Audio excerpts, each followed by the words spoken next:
दोस्तों, Indian railway finance corporation limited यानी IRFC की बात करें, स्टॉक ने आज एक बिल्कुल फ्रेश हाई बना के एक नया इतिहास रचा और ऊपर के लेवल से आ गई प्रॉफिट बुकिंग।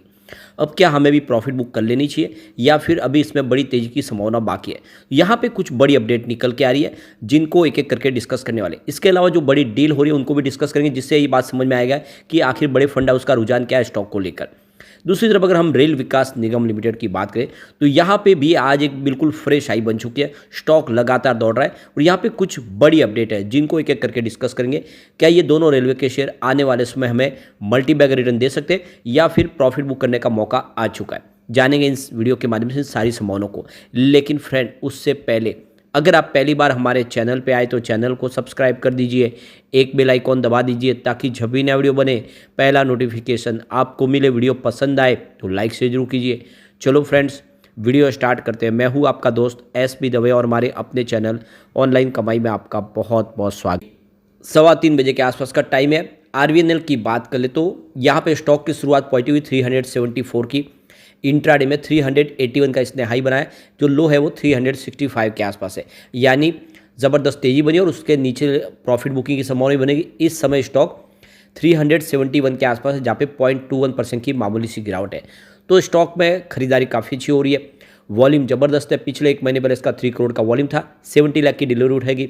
1 वीक पहले 7 करोड़ का वॉल्यूम हुआ, 2 करोड़ की डिलीवरी उठाएगी। और कल 10 करोड़ का ज़बरदस्त वॉल्यूम हुआ था, 2 करोड़ का डिलीवरी बेस काम हुआ और आज 5 करोड़ के आसपास वॉल्यूम हो चुका है। अभी यहाँ पे 365 इंटरडे का लो है, लेकिन हाई 381 का है और ये बिल्कुल एक फ्रेश हाई बनी है। 52 का लो देख सकते हो 110 के आसपास है और हाई 381 का है। इसने एक ऑल टाइम फ्रेश हाई बना के एक नया इतिहास रच दिया है। ज़बरदस्त तेज़ी बन रही है और स्टॉक लगातार दौड़ रहा है। अब यहाँ पे ये देख सकते हो कि सुमित बगड़िया ने कुछ स्टॉक के अंदर रिकमेंडेशन किया, बाई की खरीदारी की सलाह दी है। तो देख सकते हो कि PSU स्टॉक रेलवे के शेयरों में उनकी क्या राय है। तो पहला जो स्टॉक बताया यहाँ पे सुमित बगड़िया ने है कोचिन शिपयार्ड। तो यहाँ पे देख सकते हो कि 1890 के आसपास खरीदारी करनी है। 2000 का टारगेट है और 1825 का इसमें स्टॉप लॉस लगाना है। सेकेंड जो स्टॉक बताया यहाँ पे देख सकते हो कि सारेगामा इंडिया लिमिटेड, जिसमें 466 के आसपास खरीदारी करनी है। टारगेट 495 का और स्टॉप लॉस आपको 450 का लगाना है। तीसरा जो स्टॉक है वो है रेल विकास निगम लिमिटेड यानी RVNL। तो यहाँ पे 372 के आसपास खरीदारी की सलाह है। 399 का टारगेट है, यानी 400 तक स्टॉक जा सकता है। स्टॉप लॉस आपको 360 का लगाना है। तो रेल विकास निगम लिमिटेड में यहाँ पे देख दो कि सुमित बगड़िया की तरफ से खरीदारी की सलाह है। इसके अलावा देख दो कि इलेक्ट्रा ग्रीन टेक के अंदर भी खरीदारी की सलाह है। 1808 के आसपास टारगेट 210 का है, स्टॉप लॉस 1710 का लगाना है। इसके अलावा मजगांव डॉक शिप बिल्डर्स के अंदर भी खरीदारी की सलाह है। 3125 के आसपास खरीदारी करनी है और टारगेट 3333 का, स्टॉप लॉस 3020 का लगाना है, खरीदारी करनी है। तो ये कुछ स्टॉक सजेस्ट किए गए सुमित बगड़िया की तरफ से। तो यहाँ पे जो बड़ी गुड न्यूज निकल के आ रही है, RVNL जो अब एक नवरत्न कंपनी बन चुकी है, जिसकी वजह से अब इनको ग्लोबल मार्केट में काम करने में आसानी होगी। वो अब जॉइंट वेंचर्स बना सकते हैं अलग अलग ग्लोबल मार्केट में। तो अब कंपनी ग्लोबल फुटप्रिंट तेज़ी से आगे बढ़ाना चाहती है और मालदीव्स में एक बड़ा प्रोजेक्ट करने जा रही है। कंपनी यहाँ पे आने वाले समय में वेस्ट एशिया, अफ्रीका और नेबरहुड कंट्रीज़ में अपने कारोबार को तेज़ी से आगे बढ़ाएगी। तो कंपनी लगातार बिजनेस आगे बढ़ा रही है। अब आप देख दो कि ये जो मालदीव्स में जो बड़ा प्रोजेक्ट है 1544.60 करोड़ का प्रोजेक्ट, जो 24 महीने में कंपनी कंप्लीट करेगी। तो अब जॉइंट वेंचर्स के माध्यम से कंपनी विश्व के अलग अलग देशों में कामकाज शुरू कर चुकी है। तो अब RVNL विश्व के अलग अलग देशों में बहुत सारे प्रोजेक्ट करेंगे। इलेक्ट्रिक से संबंधित प्रोजेक्ट हो, रेलवे से संबंधित हो, ऐसे जिनके पास काफ़ी बड़ा अनुभव है, जिसका फायदा होगा। भी ये RVNL का शेयर यहाँ पे रुकता हुआ दिखाई नहीं दे रहा है। ये बहुत तेज़ी से आगे बढ़ सकता है और इसकी प्राइस कई गुना भी बढ़ सकती है। जिस हिसाब से इसका बिजनेस बढ़ रहा है, कंपनी बहुत ज़बरदस्त प्रदर्शन कर रही है। कंपनी बहुत सारे मेट्रो प्रोजेक्ट करी है, जिनका पहला अगर प्रोजेक्ट देखें तो इंदौर मेट्रो का प्रोजेक्ट इनको मिला। और ये देखो कि जो फर्स्ट ओवरसीज़ प्रोजेक्ट है मालदीव्स में, इसके अलावा भी बहुत सारे प्रोजेक्ट हैं जो कंपनी करती हुई दिखाई दे रही है। तो कंपनी अपना बिजनेस बढ़ाने के लिए साउथ अफ्रीका, ओमान और UAE और मालदीव्स में भी अपने ऑफिस खोल रही है, जिससे बिजनेस आगे बढ़े और ये बहुत बड़ी शुरुआत है। आने वाले समय इससे और शानदार तेज़ी की संभावना देख सकते हैं। ऐसे में काफ़ी अच्छा मौका है कि हमें RVNL में निवेश करें। अब आप देखें तो करीब यहाँ पे इन्होंने 142 बिड्स के अंदर पार्टिसिपेट किया और 65,000 करोड़ के इन्होंने प्रोजेक्ट के अंदर बिड लगाई है और काफ़ी प्रोजेक्ट इन्होंने सक्सेसफुली उनको हासिल भी किया है। काफ़ी बड़ी इनके पास ऑर्डर बुक है और यहाँ पे देख सकते हो इस साल का अगर टर्नओवर देखें तो 21,700 करोड़ के आसपास रहा है और टारगेट इनका 23,000 करोड़ के आसपास का फाइनेंशियल 2025 तक के लिए। तो ऑर्डर बुक आने वाले समय 92,000 करोड़ से लेके 1 लाख करोड़ तक जाने की संभावना है। तो ये समझ सकते हो फाइनेंशियल 2024 के लिए 85 करोड़ की ऑर्डर बुक है।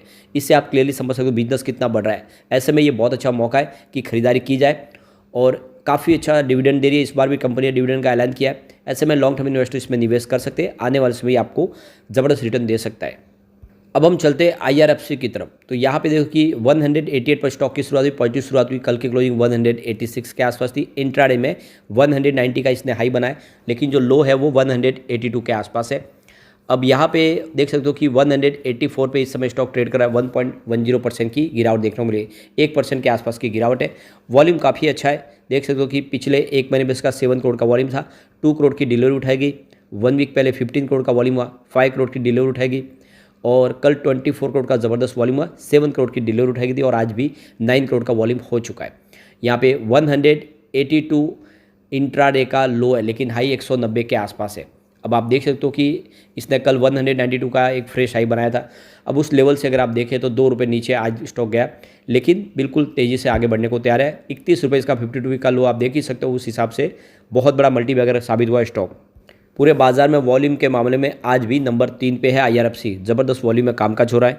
अब आपको ये पता ही होगा कि IRFC रेलवे की इंफ्रा कंपनियों को फाइनेंस प्रोवाइड करती है अलग अलग। तो यहाँ पे जो एक बड़ी अपडेट निकल के आ रही है कि अब जो रेलवे के कोच के अंदर पानी भरने में बहुत सारा समय लगता है, किसी भी स्टेशन पे उसको समय ज़्यादा रोकना पड़ता है, तब जाके वो 24 कोच की जो पूरी की पूरी ट्रेन के अंदर पानी भरा जाता है। अब उसके लिए एक नया क्विक सिस्टम लागू किया जा रहा है, जिससे बहुत ही कम समय में पूरा का पूरा जितने कोच है उसमें पानी भरा जा सके।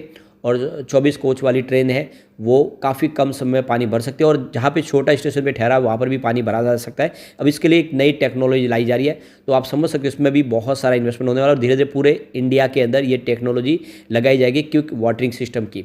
तो इसमें बहुत सारा इन्वेस्टमेंट होगा, इसमें IRFC के लिए एक बड़ा रोल दिखाई दे रहा है। अब एक बड़ी अपडेट और निकल के आ रही है। इंडियन रेलवे यहाँ पे एक जॉइंट वेंचर्स बनाए, जिसमें आप देखें तो public sector company steel authority of India SAIL और rail India technical and economic service यानी RITS दोनों ने मिलके यहाँ पे करीब 2000 जो है बोगी वैगन की सप्लाई के लिए एक बड़ा कॉन्ट्रैक्ट हासिल किया है। तो ये करीब 8.2 बिलियन रुपीज़ का बड़ा कॉन्ट्रैक्ट है। और इसी तरह से देखें तो 12,000 वैगन्स का एक और बड़ा प्रोजेक्ट है, जो यहाँ पे देख लो कि हिंदुस्तान इंजीनियरिंग इंडस्ट्रीज और जुपिटर वैगन लिमिटेड और टी रागर वैगन को मिला है। तो बहुत सारे इस समय वैगन बनाए जा रहे हैं, बहुत सारी बोगीज बनाई जा रही है और बहुत सारे व्हील भी बनाए जा रहे हैं, क्योंकि नई ट्रेनें आने वाली है। वंदे भारत मेट्रो होगी, वंदे भारत स्लीपर होगी, इसके अलावा नई नमो भारत और अमृत भारत ट्रेन होगी। तो काफ़ी बड़ा खर्च होने वाला है। आप समझ सकते हो कि जैसे इलेक्शन का ये माहौल पूरा खत्म होगा, नई सरकार का गठन होगा, ये सारे प्रोजेक्ट तेज़ी से शुरू होंगे और ऐसे में IRFC कमाल कर सकता है। लॉन्ग टर्म इन्वेस्टर के लिए बहुत अच्छा मौका है कि IRFC में खरीदारी की जाए। अब चलते कुछ बड़ी डील की तरफ। तो सुबह 9:15 पर 189 की प्राइस से 8,74,000 शेयरों की खरीदारी हुई। तो उसी समय 9:15 पर 189 की प्राइस से 7,35,000 शेयरों की खरीदारी और हुई। उसी समय 9:15 पर 190 की प्राइस से 4,31,000 शेयरों की एक शानदार खरीदारी हुई। यानी सुबह सुबह जम के खरीदारी शुरू हुई। फिर उसी समय 9:15 पर 190 की प्राइस से 7,44,000 शेयरों की खरीदारी और हुई। 9:15 पर 187 की प्राइस से 6,52,000 शेयरों की बिकवाली हुई। तो उसी समय 9:15 पर 190 की प्राइस से 4,32,000 शेयरों की एक खरीदारी और हुई। यानी सुबह सुबह ही जम के खरीदारी शुरू हुई, लेकिन उसके बाद में होगी प्रॉफिट बुकिंग शुरू। 10:03 पर 184 की प्राइस से 5,35,000 शेयरों की बिकवाली हुई। फिर 10:04 पर 183 की प्राइस से 4,57,000 शेयरों की एक बिकवाली और हुई। फिर 11:02 पर 186 की प्राइस से 4,66,000 शेयरों की खरीदारी हुई। तो फिर 12:17 पर 186 की प्राइस से 4,47,000 शेयरों की बिकवाली हुई। फिर 2:22 पर 185 की प्राइस से 3,86,000 शेयरों की एक बिकवाली और हुई। और इसी वजह से शेयर की प्राइस नीचे आई, क्योंकि दोपहर के बाद यहाँ पे प्रॉफिट बुकिंग हावी हुई है और क्यों ना हो काफ़ी अच्छा स्टॉक दौड़ा पिछले दिनों में। ऐसे में एक लॉन्ग टर्म इन्वेस्टर के लिए अच्छा मौका है कि खरीदारी कर ले, आने वाले समय ये स्टॉक ज़बरदस्त रिटर्न दे सकता है। लेकिन फ्रेंड, कोई भी इन्वेस्टमेंट करने से पहले अपने फाइनेंशियल एडवाइस बड़े ले ले या अपना खुद का रिसर्च करें, क्योंकि मैंने वीडियो आपके एजुकेशनल पर्पज़ के लिए ही बनाया। वीडियो पसंद आए तो लाइक से जरूर कीजिए और चैनल को सब्सक्राइब कर दीजिए। Thank you friend.